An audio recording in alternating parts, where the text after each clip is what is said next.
Boche gold and diamonds. Buy now, pay later.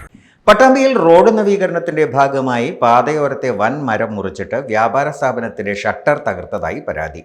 മേലെ Pattambi petrol പമ്പിന് മുന്നിലെ ജ്യൂസ് ആൻഡ് ടീ സ്ഥാപന ഉടമയാണ് പരാതിയുമായി രംഗത്തെത്തിയത്.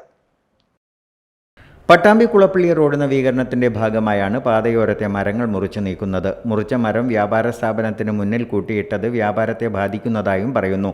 മുറിച്ചിട്ടവ ഉടൻ നീക്കം ചെയ്യാമെന്ന് പറഞ്ഞെങ്കിലും 3 ദിവസമായിട്ടും നടപടിയില്ലെന്ന് കടയുടമ ഷെറീഫ് പറഞ്ഞു. ശനിയാഴ്ച രാവിലെ ഒരു മുന്നറിയിപ്പ് ഇല്ലാതെ 9 മണിക്ക് വന്ന് മരം മുറിക്കുകയും എനിക്ക് സാമ്പത്തികമായിട്ട് ഒരുപാട് നഷ്ടം വരുത്തുകയും ഷട്ടർ കയറുകയും ചെയ്തിട്ടുണ്ട്.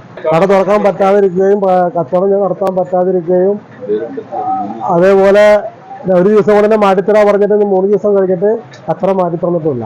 മരത്തിന്റെ കച്ചറകൾ. Dot view news. കാഴ്ചകളാണ് ലോകം. കണ്ടു തുടങ്ങുക.